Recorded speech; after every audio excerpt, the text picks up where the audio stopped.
বিধানসভায় বাজেট পেশের সময় যে সংঘাতের মুহূর্ত, যে পরিস্থিতি তৈরি হয়, সেই সময় বাইরে উঠল চোর স্লোগান। ফের একবার বিধানসভা চত্বরে শোনা গেল চোর স্লোগান। এটা কি কলকাতা পুলিশের কি জমিদারি নাকি? এটা ফার্দার করবেন না বলেছিলাম। We all are equal. আপনারা আমাদের নমিনেট করেননি। We are elected from by the people. Agnimitra পালের গাড়ি আটকেছেন, কে হরিদাস পালকে এখান থেকে পাস করাবেন আপনারা?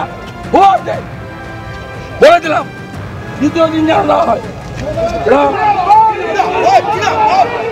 অর্থাৎ বুঝতেই পারছেন, মমতা বন্দ্যোপাধ্যায় জিন্দাবাদ স্লোগানও পাল্টা সেই শোষণ স্লোগানও শোনা যায়। একদিকে চোর স্লোগান, আরেকদিকে মমতা বন্দ্যোপাধ্যায় জিন্দাবাদ স্লোগান।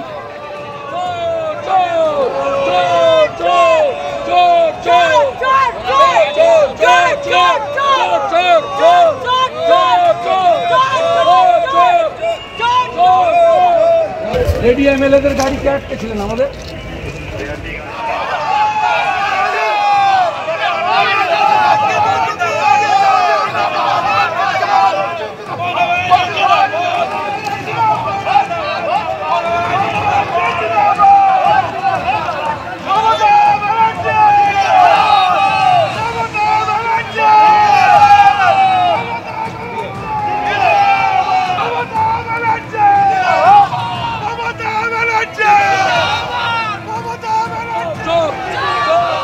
বিধানসভায় বাজেট পেশের সময় ফের সংঘাত, বাইরে উঠল চোর স্লোগান। একদিকে চোর স্লোগান, আর এর পাল্টা তৃণমূলপন্থী রাজ্য সরকারি কর্মচারীরা মমতা বন্দ্যোপাধ্যায় জিন্দাবাদ স্লোগান দিতে দিতে গেটের দিকে এগিয়ে যান। সেই মুহূর্তের ছবিও পাশাপাশি আপনাদের সামনে রেখেছি।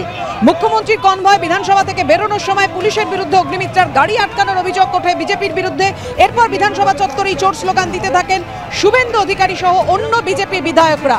পাল্টা তৃণমূলের রাজ্য সরকারি কর্মচারীরা মমতা বন্দ্যোপাধ্যায় জিন্দাবাদ স্লোগান দিতে দিতে এগিয়ে যান।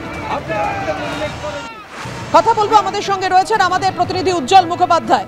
উজ্জ্বল, ফের একবার বাজেট অধিবেশনের সময় বিধানসভা চত্বরে শোনা গেল চোর স্লোগান। একদমই তাই দেখো বাপিয়া, সেটা হচ্ছে যে আজকে বিধানসভার অধিবেশন শেষ হয়ে যায়, বাজেট পেশ শেষ হয়ে যায় 4টের পর, এবং তারপরে প্রথমে সাংবাদিক সম্মেলন করেন শুভেন্দু অধিকারী, তারপরে সাংবাদিক সম্মেলন করেন মমতা বন্দ্যোপাধ্যায়, এবং গোটা প্রক্রিয়াটা হয়ে যাওয়ার পর শুভেন্দু অধিকারী 6টা নাগাদ বিধানসভা থেকে বেরিয়ে নিজের গাড়িতে ওঠেন, এবং সেই সময় বিজেপির কয়েকজন বিধায়ক তারা গেটের বাইরে দাঁড়িয়েছিলেন।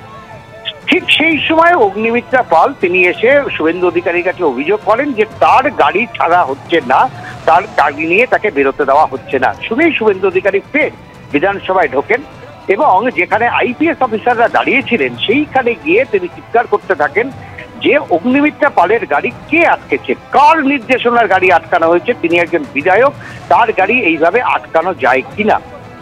ঠিক সেই সময় মমতা বন্দ্যোপাধ্যায় তিনি নিজের ঘর থেকে বেরিয়ে তার কনভয় সেই গেটের দিকেই যাচ্ছিল। রাজ্য সরকারি কর্মচারীদের একটা অংশ, মূলত যারা তৃণমূল কংগ্রেসপন্থী, তারা আজকে ওখানে লাইন করে দাঁড়িয়েছিল, তাদের মাথায় ছিল সবুজ আবির। ডিএ 4% ডিএ বৃদ্ধির জন্য তারা মমতা বন্দ্যোপাধ্যায়কে অভিনন্দন জানানোর জন্য এখানে দাঁড়িয়েছিলেন তারা, এবং তারা স্লোগান দিচ্ছিলেন। শুভেন্দু অধিকারী এই ঘটনার পর যখন পেছন ফিরে চলে আসছেন, তখনই মমতা বন্দ্যোপাধ্যায়ের কনভয় ঢোকে, এবং আমরা দেখতে পাই যে শুভেন্দু অধিকারী পাল্টা চোর চোর স্লোগান দিতে শুরু করেন, এবং মমতা বন্দ্যোপাধ্যায় চোর, মমতা বন্দ্যোপাধ্যায় চোর যখন তিনি বলতে শুরু করেন, তার সঙ্গে যারা বিজেপির বিধায়ক ছিলেন তারাও কিন্তু চোর চোর স্লোগান দেন এবং গেটের দিকে হাঁটা শুরু করেন।